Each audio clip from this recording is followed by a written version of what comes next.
Hey guys, what's up? Welcome back. Today I'm going to do a photography tutorial. Today is on long exposure photography, one of my favorite types of photography and a really good way to get into the world of photography. So, without further ado, let's get started. Okay, here's what you need. You need a DSLR or any type of camera that has the M mode, okay? You're gonna need a shutter remote, okay? And you're gonna need a sturdy tripod, and it depends on what type of day you're doing it at, but if it's during the day, you're gonna need some ND filters. Okay, first thing with long exposure photography is to find a location. Usually, long exposure photography comes in when you're doing water or you're doing astrophotography. So, I'm choosing to do it on a little waterfall right here, as you can see. And it looks pretty cool when you do it on a waterfall because it gets that silky smooth, kind of like buttery, like kind of texture to the water. It's so cool. You'll see in a little bit, okay? Make sure you set up your tripod in a sturdy location, and you can't add any shake to this or else it looks like you're on LSD, okay? Now what you're gonna do is you're gonna turn your camera on like this and make sure it is set into manual mode.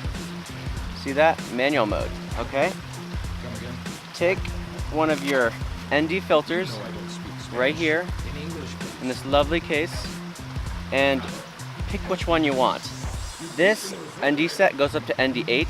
I wish it did an ND10, but it doesn't because I'm a cheap person. So I'm gonna go with an ND8. ND8. Look what it does. Watch this, watch this. It's basically sunglasses for your camera. You see that?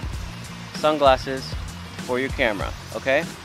So what you want to do is you want to screw that on the top of your lens and you're almost ready. This is a shutter remote.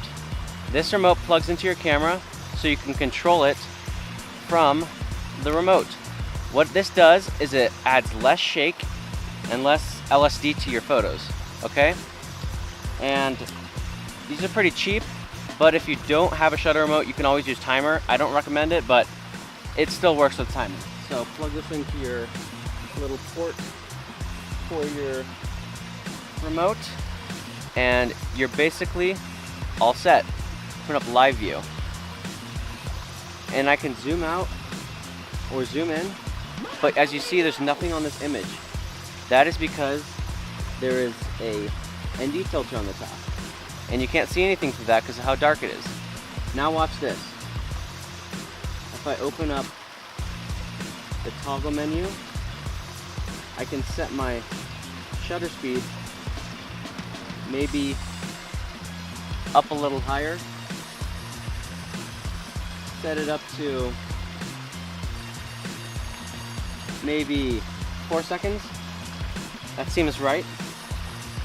And if I want to set my aperture, which is this little iris inside your camera that opens and lets light in, and this dictates depth of field and sharpness, okay?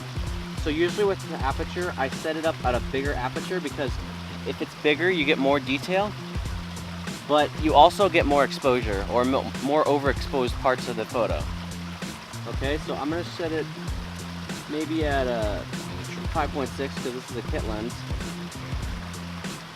Now you can see the camera is a little exposed, okay? Now I'm just gonna focus a little bit. You wanna frame your shot so you get the most out of your photo. Okay. Now what you're gonna do, I'm just toggling menus to make it look good. You wanna set your ISO at the lowest it can go. You don't want grain, and you don't want too overexposed. ISO is your camera's your sensor sensitivity to light and how well it deals with light. Okay? A higher ISO is really good for night photography, but it adds a lot of grain.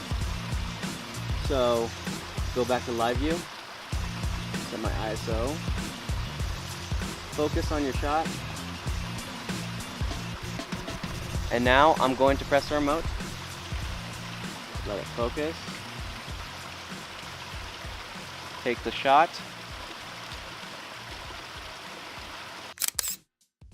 Remember to subscribe, comment, like, and if you want more photography tutorials, then just comment down below what you want them on. I can do like almost anything.